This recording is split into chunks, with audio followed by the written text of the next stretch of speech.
All right, so the Detroit Lions had a very rough game, their first game of the season versus the Chargers. In the Hall of Fame game, they lost by a lot.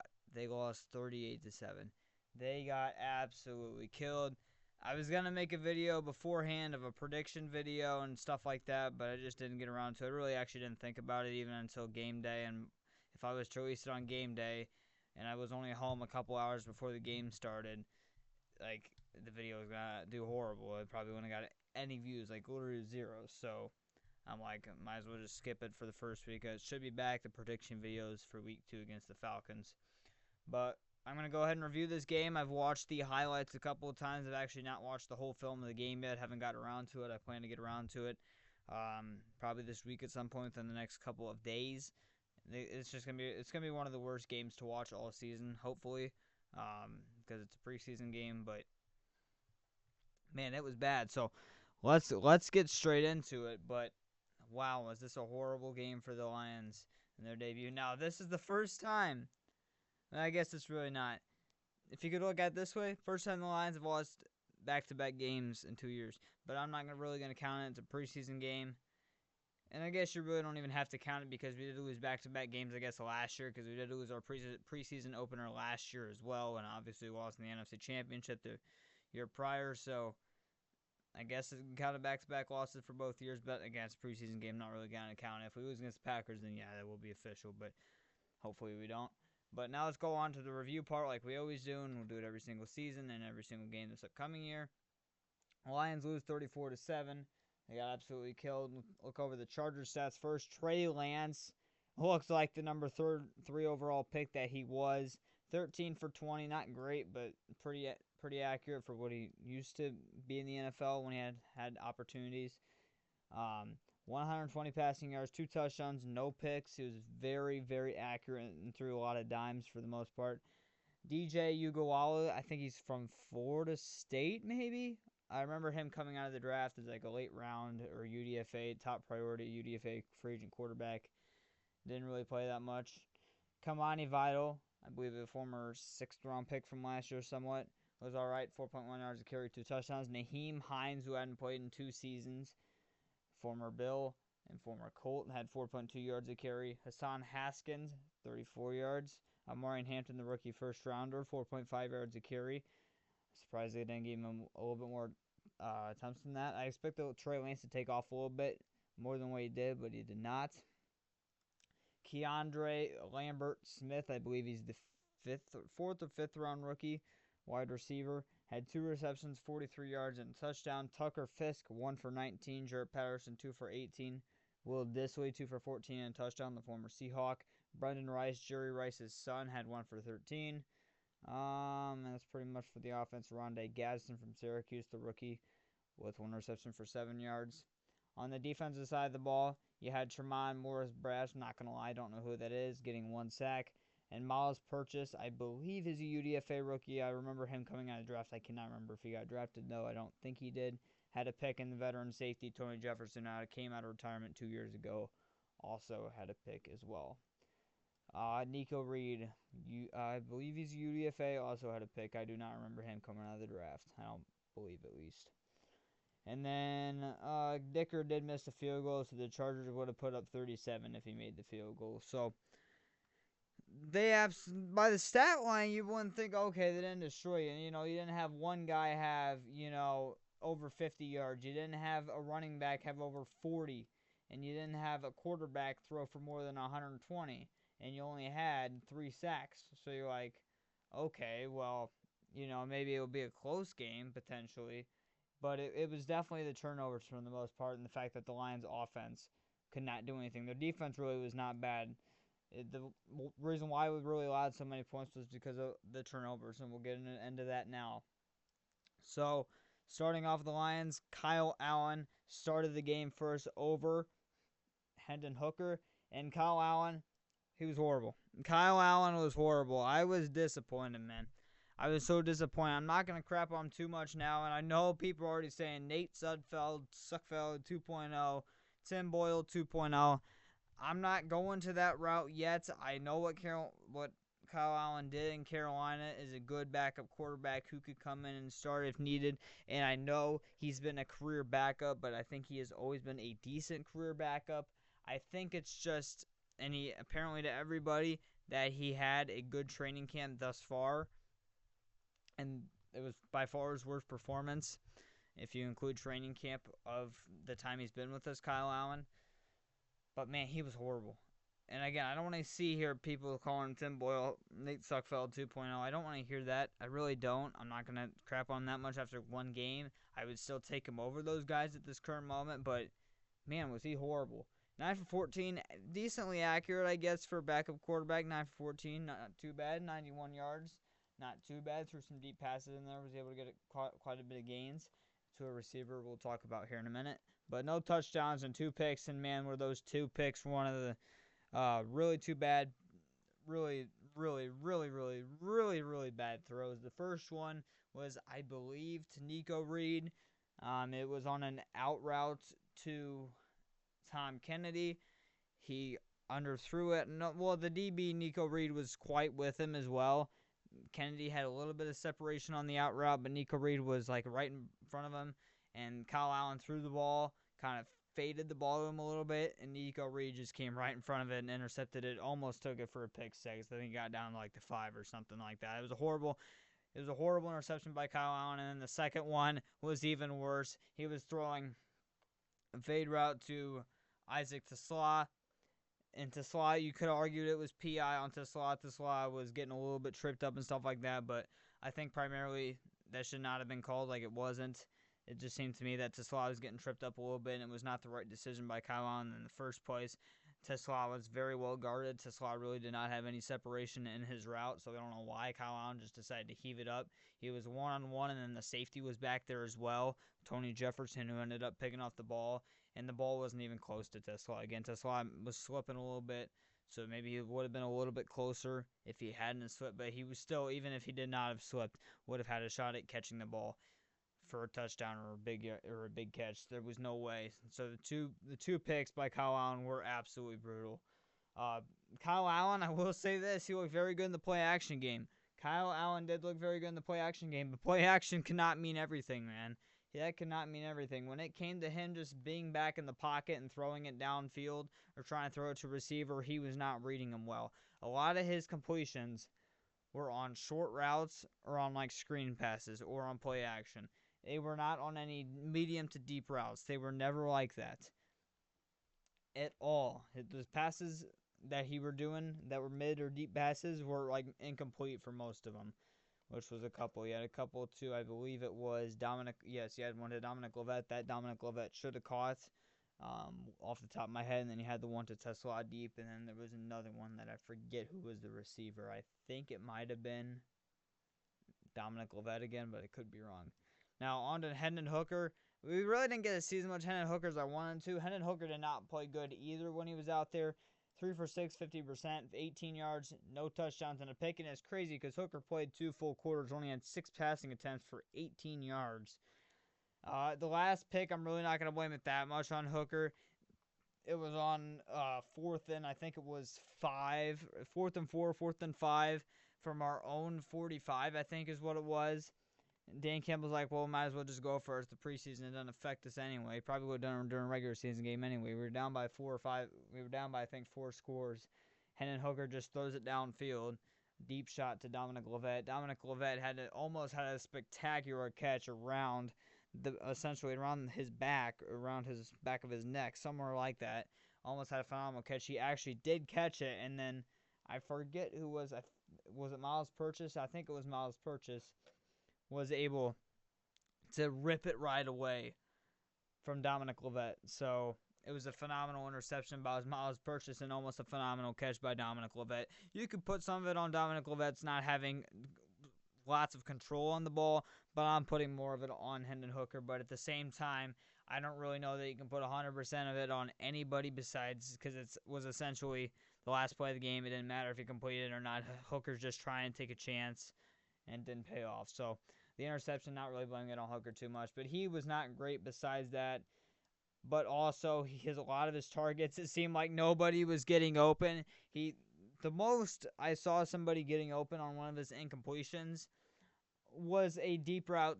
I don't know what the route was. Again, I haven't rewatched the film, but it looked like it might have been just a streak to Jacoby Keeney James. Jacoby Keeney James might have had like zero point 0.5 seconds of separation, and Hooker just threw it to him, hoping for a prayer, and didn't connect. I mean, that's how bad the receivers were getting separation in this game, especially in the second half with Hooker and the third team coming in. They could not get separation at all. Um, but Hooker did not have a good game either. I would say Hooker had a better game than Kyle Allen, but at the same time, Hooker didn't seem to be in the passing game nearly as much as Kyle Allen. So they both had a horrible game. Now, you see it on the thumbnail. Do we need to bring in another quarterback? I think we do. I think we do need to look at bringing potentially back Jake Fromm. He's still out there. The backup quarterbacks, like the reliable number 2 backup quarterbacks, there's not many out there. You got Tyler Huntley and Carson Wentz. That's literally it. If you want to include Teddy Bridgewater, you can. Teddy Bridgewater would probably be the most likely option out of Carson Wentz and Tyler Huntley. I don't think Carson Wentz fits us. Potentially Tyler Huntley does. Bryce Perkins is still out there, but I don't think he'd be good in the NFL. And then if you want to go to Ryan Tannehill, who hasn't played in the NFL in 2 years, you can go to him. But it's just not a good market right now. But especially next game, if Allen and Hooker struggle again next game, the Lions got to look at bringing somebody. And now let's rush through this here. There's not much to go over after that. Craig Reynolds was in there. He actually started the day, played quite a bit for about the first half. Then he got tripped up on a run, was shaken up for a little bit, and then that was about done for the day. 10 for 38 and touchdown. Had a couple nice runs in there, but also had a couple of not good runs in there where he got tackled behind the line. Jabari Small, man, I got to tell you something about this. Jabari Small, he was also horrible. I'm not going to say he's a horrible player because I'm not going to just say that for one game, but man, he was not good in this game. He was dreadful in this game. He reminded me a lot of Jamal Williams and Justin Jackson combined. That's what Jabari Small reminded me a lot. You put Jamal Williams' speed into Jabari Small, that's what it is, and Justin Jackson's size and ability to break tackles is what Jabari Small is. You literally put Justin Jackson and Jamal Williams combined. That's what Jabari Small was. He was not good, man. I thought he was like an elusive back. He was like a mix of an elusive back and a power back, but more of a power back than an elusive back. Kind of what Justin Jackson was. He was not good, man, at all. He looked slow. He looked unable to break a tackle. He was not a good running back at all this game. 3.2, for a preseason game, could have been worse, I guess. But, man, he could not do anything, it seemed like. After about 2 yards past the line of scrimmage, it seemed like he's falling to the ground every time. Either because he doesn't have the speed to get past somebody, or he couldn't break a tackle and he just falls to the ground. Hendon Hooker, 3 for 9. Jacob Saywers, who we signed, I believe, from the Birmingham Stallions of the UFL, 2 for 6. He only signed with us, I believe, 2 days prior to this game, so it makes sense they didn't have that many carries. Kyle Allen, 2 for 5. On to the receiving game, one of the pluses of this game, Isaac Tasla absolutely balled out. Only 2 catches for 46 yards, but, man, were they beauty catches.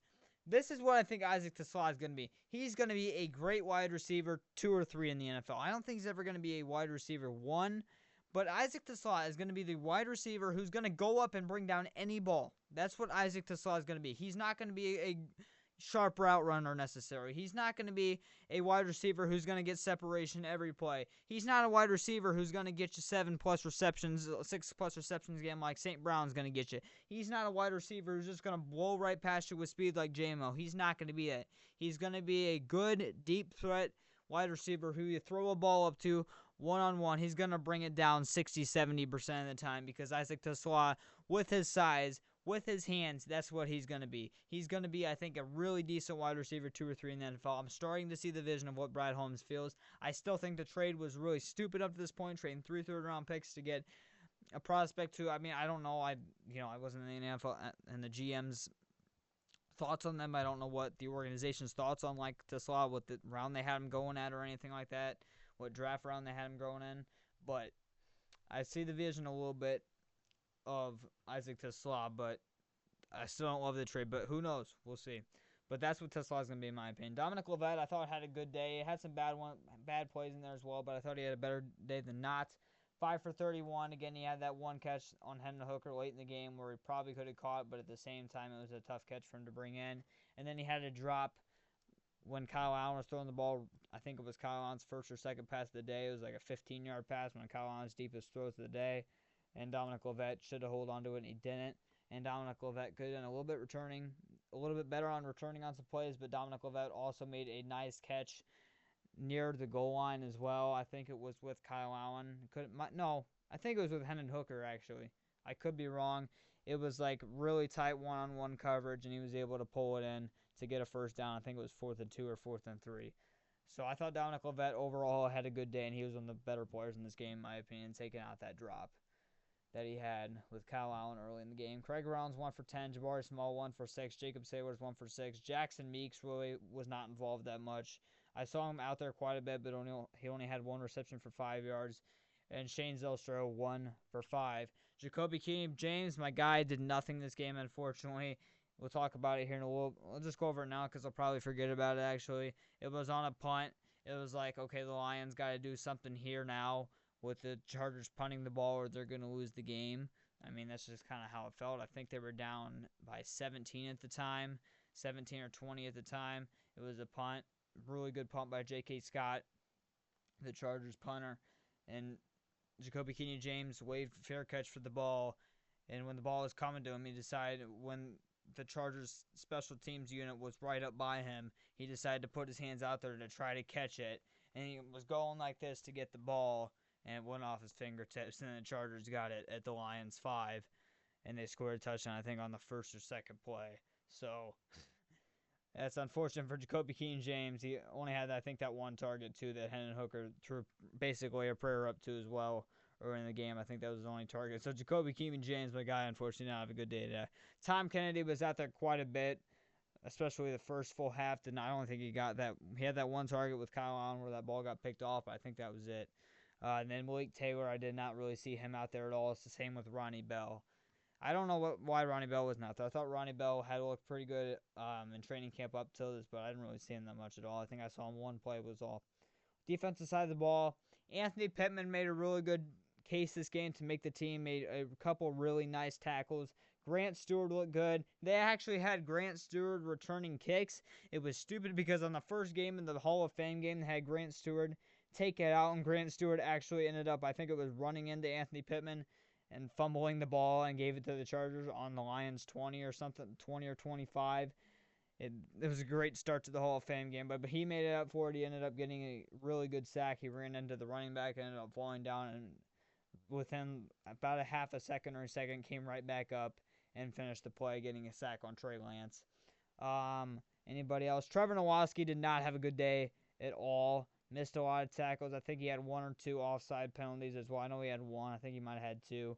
He did not have a good day. Ahmed Hassanin looked really, really good. You could argue he was the best Lions player in the Hall of Fame game. He didn't really show much in terms of the pass rush game, in my opinion, but when it came to the run game, I thought Ahmed Hassanin looked really, really good, making lots of good tackles in the run game, forcing the running back to go down on a lot, even when nobody else was helping him. A lot of his tackles were solo tackles to me. So Ahmed Hassanin had a really good game, and you did see some pass rush flashes in there as well. But Ahmed Hassanin in that run game, it looked very good in this game. Eric Howlett, he played all right. Anybody else? Rockison was phenomenal. I think in terms of overall playing, I thought he was the best. Apparently he wasn't the best on special teams, but he was phenomenal in defense, was tight in coverage, made some huge hits to end up saving a first down. He looked great. Ian Kennelly made a nice, I don't know what you want to call it, spine buster type tackle. It was phenomenal. Nate Lynn, he was one of the players I was looking forward to in this game, had a very nice game, getting quite a bit of pressure. So he had most pressure for the Lions, getting 3. Was decent in the run game as well. He's a very good dark horse to make the team. He is one of the guys I'm rooting for to make the team this year. I was rooting for him to make it last year, and I'm hoping he can make it this year. Keith Cooper really didn't see much from this game. Lawrence Strickland, I haven't been a big fan of him, and he still didn't prove me wrong. He did not have a good game in my opinion. Nick Whiteside, the Lions also sent him, I think, from the Stallions a couple days ago. I didn't even see him out there on one snap, but he did getting a tackle. Must have been on special teams. Miles Adams did not see out there much, but he didn't really. I saw him out there a couple plays, but he didn't really do anything. Maurice Norris, I did not see him out there much either. I think he was with the second team. I could be wrong though, but he had one decently big hit on. I think it might have been Will Dissly. But that was it from what I saw him on the defensive side of the ball. Zach Cunningham, there was a play at the goal line where he could have just saved a touchdown, but instead he tried to knock the ball out at the 1 yard line, and instead he let him score essentially because he's just trying to knock the ball out instead of tackling him. So I really didn't like that. Broderick Martin, let's talk about this and then we'll wrap this video up. Broderick Martin, he should not make this team. I am done with Broderick Martin. This is by far Brad Holmes' worst draft pick. He played, I think it was, I read 12 or 13 snaps this game. I think it was probably Detroit Lions and SA are probably Detroit's snap counts for this game. Broderick Martin, I think, had the lowest on defense with 12 or 13 was all. He was horrible. He had one rep where he pushed back the center quite a bit and almost got a hand on the ball. But when it came to every single play, all he does, his power comes from his legs. It does not, there's no power. It's like, what do you want to call it? It's like he's unable to move this part of his body, get any power in his body from his waist all the way up. He falls to the ground. He falls to the ground every single time. On a rundown, on a pass down, especially on a rundown, he just runs into the O lineman and falls down because all his power is in his legs. He has no power up here. It's ridiculous. It's flat out ridiculous. Besides that one rep where he almost got a ball on it, every single other 11 of his reps, he fell to the ground. It's just like, and he was doing that for the 2+ years of his career too. Last year in 2023, Broderick Martin, he should not make this team, man. If he makes even the practice squad, we're gonna have a little bit of a problem. I need Brad Holmes to realize that he made a mistake there. I really do. Rakestraw did not have a good game. He actually got hurt today in practice. Hopefully it's nothing serious. But he did not have a good game. Got beat on one big catch. I think it was to Keandre Lambert-Smith for about a 20-yard gain where he absolutely got torched. Isaac Ukwu did not see him out there much. Apparently he had a decent game, though, according to multiple sources. And Jacoby Keeney-James was actually decent on returning besides that muff punt. And Grant Stewart was not great, and it was Dominic Levette. Well, I guess Grant Stewart had 31 yards, but to me it was not that great. Particularly probably because he had that fumble. Jack Fox was pretty good with punting. Go over team stats. We'll wrap this game up. 261 total yards for the Chargers, not 197 for the Lions. 140 passing yards for the Chargers, 104 for the Lions. 121 rushing yards for Chargers, 93 for the Lions. 4.4 yards per play to 3.9 for the Lions. Again, for these stats, you're like, okay, they got 70 more total yards than the Lions combined, but that's nothing to like, oh my God, they might have beat us, but it was a close game at least. No, they beat us by 4 scores. So, yeah, you would not guess it by that. It was the turnovers and the lack of the Lions' offense to get any momentum going. 16 first down for the Chargers, 12 for the Lions. Third down efficiency, 4 for 13. 1 for 11 for the Lions. 2 for 2 for fourth down efficiency for the Chargers, 2 for 4 for the Lions. Total plays, 59 for the Chargers, 50 for the Lions. Sacks allowed, 1 for the Chargers, 2 for the Lions. Punts, 3 for the Chargers, 4 for the Lions. Penalties, 3 for 25 for the Chargers, 8 for 68. And the Lions had a lot of penalties, particularly a lot of false starts and a lot of offside penalties. Fumbles lost, 0 for the Chargers, 2 for the Lions. Interceptions thrown, 0 for the Chargers, 3 for the Lions. Time of possession, 32 minutes and 13 seconds for the Chargers, 27 minutes and 47 seconds for the Lions. So, again, for the stat box, you want to think the Lions got blown out, but it was the turnovers and the effort of the Lions to get the ball downfield. They could not get the ball downfield. It seems like they were going 3 and out every single drive.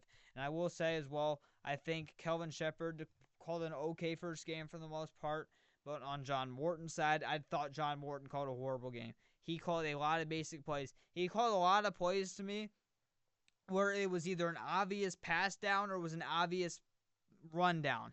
You know how Ben Johnson sometimes would do those like running plays on 3rd and 8, 3rd and 7. You know what I'm talking about when he would do that? John Morton, it's a clear pass every single time. You know when Ben Johnson would throw the ball on like 3rd and 8 or 4th and inches, 4th and 1 or 3rd and inches, 3rd and 1. You know, you wouldn't know if it was a pass or run down, but he would pass the ball. No, John Morton's a 100% run. You just know what John Morton's essentially calling. There was one play, I think it was a 3rd and 2 or something like that, where he had one receiver it was like a goal line type play. I think it was Jacoby Keeney-James lined up, and I think it was Kenny Yeboah at tight end looking to block, and he had Zach Morton, and there's a fullback, and it was the most obvious run of all time on like a 3rd and 2. I'm like, it might have actually been 3rd and 3. I don't know. I didn't love John Morton's first game calling. I mean, hopefully it gets better. It's a preseason game again. I'm not really gonna worry about anything now. You should not worry about anything, but I hope he gets better. One pride go Lions, but this Hall of Fame game, man, it was tough. 53-man roster prediction 2.0 should be coming out a couple days after this video, 1 or 2 days after this video, so look forward to that. I will say not a lot of changes will be happening to that from the previous time around, but the practice squad could get some changes, so look forward to that. One pride go Lions. Hopefully recover versus Atlanta next week in week 2.